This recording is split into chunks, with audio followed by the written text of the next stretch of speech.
Hey guys, and welcome to the next part of Let's Play Spider-Man Shattered Dimensions on the Nintendo DS. Oh, I can't be doing with saying that every single time. In the last part we started the future Spider-Man part of the game. Although this game is actually, it's not split up that linearly. Linearly, is that a word? I have no idea. We will be back as future Spider-Man, or Spider-Man 2099 I think is called. But for the meanwhile, we actually just have to escape the public eye. Whatever that is, I don't I don't really know. Maybe I should have done my research. I have no idea what the public eye is, but so we that little prick, did you see that? I went up there and that little enemy came at me and exploded and knocked me straight back down. So first of all, that little enemy there is a little floating thing that you got to be careful of, because if it runs into you it will explode. I think we see one in a bit, or one coming up. Yeah, it will explode and do 50 damage, which is quite large chunk, especially for just an enemy that you just run into, so be careful of that. And also we learned the web swing from the last video, which means we can actually like move around a lot easier, we can get to places quicker, so that's also very handy. So if you come here you actually get an upgrade called critical healing, and if you didn't read it in time, which I can't blame you, I didn't really leave it up on the screen for long, you can actually, whenever you're really damaged, like critical damage, I'm not 100% sure what like how much health you have to be on to actually have it count as critical health, but yeah, once you're on that you will start healing until you're alright. See, that's the little prick, that's the little guy there. I knocked some sense into that guy, I tell you. But yeah, so you actually start healing once you're critically damaged. Not an essential like upgrade, but it's right there, so you might as well get it. And right there is also a power up, but we can't get that yet because there's electrical stuff everywhere, so I'm assuming we're going to get a power up and then we can return there and then we can be like, yeah, I got the power up. But for the moment, whenever you web onto electrical surfaces, it will just, I don't know, zap the web. I guess web can't really take electricity too well. So I got another one of these sections. I might start editing these out, I'm not too sure, because it's pretty much the same thing every time. Although they do get harder, they're not always like a set difficulty, you are going to have more trouble with them later on. And the reason why they're harder is because, as you can see, you have to spin the little tablet thing or whatever, I don't know, science. Within some sort of weird Looney Tunes demon land at the moment, I don't really know, anything goes. But yeah, the meter won't fill up as quick, and that's the only thing that's actually going to change. So, where probably the first one you can just spin it once and be okay, the later ones you do have to spin quite a few times before, you actually get to the end. But we're normal Spider-Man again, so we can jump down here and get 10% damage straight away, so that's very nice, it's very handy. You want to grab all these upgrades just to take on some of the bosses, I'm trying to drink my water here. I got the mic in the way. It's a nightmare, I tell you. Right, so yeah, as you can see on the map, you can actually see 2 items that we haven't got yet. But take it from me, you don't want to go and try and get them because we just can't. We don't have the power-ups quite yet. So, but we do have the hammer slam down thing, so that's always handy. So the exclamation mark on our map at that point actually tells us to go back there, where you could see that like rock thing that we can hammer smash, or hammer time, I don't know, MC or something. But yeah, if you actually come all the way here instead of going where it tells you, you will find another one of these blocks. So you hammer smash it. I can't remember what it's called. Okay guys, I'm going to call it hammer smash. And yeah, you can grab a quick health upgrade here that you couldn't get before, because this is actually right at the beginning of the game, so we would have just walked past it. And also if you go, I just went past it, go back past me, back you go. Yeah, you can actually see an entrance here, because if you look on the map, wherever there's a gap in the wall, that means you can get there somehow. So the map doesn't actually display the whole area at first, because you do unlock different parts of the map as you go along. But I don't think the map actually gets more complicated than this. I think, okay, more areas are going to be added to the map, but there's not like a separate area for like each Spider-Man, if you get what I'm saying.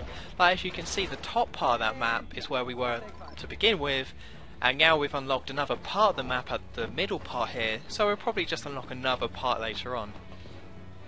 God, this is interesting stuff, me talking about maps. It's wicked, I tell you. Right, so apparently we're finding a guy called the Tinkerer, which has got to be the gayest sounding hero in the world. But before that we gotta go here and do another one of these challenges. So I was thinking maybe they would mix up the challenges, like maybe you have to do one of the ring challenges where you fly through rings, Superman 64 styly, which would be the worst thing in the world. But no, most of the time you're actually just gonna see enemies that you've seen in the area that you're currently exploring. So in this area we have these weird robot things which look really pretty strange. I don't know, the graphics just look a bit odd, I don't know. But these guys aren't too hard to take out. The main trick to taking out these sort of guys is just using the web swing, and then if you just swing through all 4 of them, you then can hammer smash it down on the floor and take them out that way. That hammer smash attack is really good. It's a shame that it wasn't in Web of Shadows, because it's the attack I'm using the most in this game, because you actually get a radial effect, so you don't just hurt one enemy, you can hit, like, you just hit all the enemies that are on the ground at that one time. And the reason why you want to swing, and actually use the swing kick, or the web kick I think it's called, is because, like, if you stand in the middle you're going to get a hit from somewhere. Like someone's just gonna like hit you in the back of the head, like a really cheap shot, but so you just want to swing and keep moving to avoid attacks. So we actually unlocked a power from... Oh, see, look at this prick. He just keeps hitting me over and over again. In this game you can just run away from enemies, but a lot of the time they are gonna, you know, mess you up as you try and escape.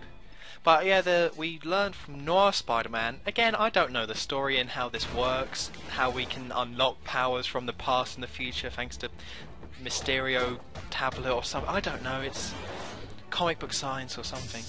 But yeah, we can actually reveal secret switches. Now, why this is good? Well, straight away there we got an upgrade, or we saw that health upgrade and we could grab that, but yeah, you don't have to worry too much about this mechanic, or you may think, oh, this mechanic is stupid, how am I supposed to know where the switches are? Why, the game should probably tell me where that is. Yeah, the game always tells you when you can use switches. I haven't encountered a case, I'm pretty sure there's no cases where you have to press L to reveal secret switches, but you have no indication that it's there. The game will always say, press L. Hey dumbass, press L. Like there, see, L appeared above my head to let me know there's a switch there, so it's pretty obvious and you shouldn't be like, oh no. You know, don't worry about it, I quite like it, it's quite mixing it up. But here we have another new attack, which I actually don't really like, the power punch. I don't really dislike it or anything, it just seems a bit useless. Because what you have to do, you can actually charge your punches, like most video games, you know, with combat you can actually charge punches, and it's in this game now. But I'm not a big fan. It's just like the way I play this game and the way I use the combat, I'm always moving. Like I just jump around like an idiot all the time, so they can't really hit me. But the power punch like locks you in one place, so one of the enemies, because you're usually fighting more than one of the enemies is definitely going to hit you when you're charging your power punch. So, and there we just got the side dodge, which I don't really use the dodge that much in this game. So, but yeah, it actually makes the dodge a lot better. You can actually press R and use a direction and get out of the way, so that's quite nice. But one thing using L, or tapping L will actually do, is actually reveal stuff. So if you're in an area and then you press L, all enemies in that area will flash red. And I tell you, this electricity, it gets me every time. I just feel so stupid. I've hit the electric stuff so many times already in this video. But this is a bit confusing. What you have to do is find that switch on the right, which isn't that confusing, and then beat up that generator to open the door. So I was a bit confused by that at first, which is why I didn't do it straight away. But yeah, you do actually have to activate the generator before you can take it out. And there was a little cut because I actually stopped playing, but then I realised the part was too short, so I went back and took on the Tinker, some freak, some balding Einstein wannabe. And this little bit of dialogue I quite like. Classic Spider-Man dialogue. It reminds me a lot of Sonic Colors, you know, all the jokes in there. People seem to really like the writing in that game. Yeah, it's okay, you know. It's just standard cutscenes, but enough about that. Here we have to take on his robot army, because of course we can't just, you know, web him in the eyes. web the old scientist guy in the eyes and then walk off, that would be a lot easier. But no, we have to take on his robot army. He's not even behind a shield, he's just standing there. I know Spider-Man's supposed to be the hero and the good guy and being all about justice, but come on, just punch the old man. Get this done with. So what you're actually supposed to do, I wasn't too sure about this at first, and I actually spent ages messing around in this level because I didn't know what to do. You're supposed to take on the robots and fight the robots, and then once so many of them are dead, one of these generators will activate, or you'll see one of the lines fill with electricity. I don't think the people who made this game know how electricity works. You can't just see it flow in the wire. I mean, you could feel it for some slight heat. I mean, that would work, but... So yeah, when you're fighting these enemies, once you take out a set number of them, well, I think it's a set number, well, a certain amount, you've got to at least kill one of them, I think. Eventually one of these generators will activate, and what you have to actually do is go up there and take out the generator. I didn't know this at first, and it's all very embarrassing. I'm sure someone out there did the same thing as me and just kept fighting the robots, because they tell you to fight the robot army when really you're just fighting it until the generators, or to make the generators come on, because that's how you get rid of his health. The robots, you can be fighting the robots forever. By the way, guys, they infinitely spawn until the generators are taken out, so don't do what I did and fight the robots like you would think. You do have to take out the generators, so knowing that, it's actually pretty easy, because also taking out the robots will drop health. The main hard part is actually keeping an eye on the generators and seeing, you know, when it gets activated, because you can take it out when it first gets activated if you're quick like me, because I knew that the right one was the only one I hadn't destroyed, so I just waited underneath it.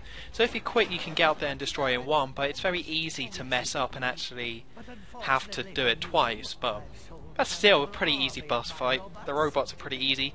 Just use the old web kick and hammer slam, hammer smash, whatever, and you should do it alright. And we unlock reinforced web, which this is kind of embarrassing. I probably should have edited it out, but this is what not to do, children or kids or whatever. Yeah, it tells you to press A to fire web at the barrier, but you're not supposed to jump and do it, because that just webs you towards it. What you're supposed to do is actually stand still and then aim your web and put it down like that. So in a second, this is actually the demo showing you what to do. So I was like, oh, I'm not supposed to web at it and kick at it like an idiot. But with that, we don't really have that much time left. So yeah, the next part of Let's Play Spider-Man Treasure Dimension on the Nintendo DS, we will use our new ability for good, probably. I don't think we'll turn evil or anything. So I've been Awesome23, and I'll see you in the next part.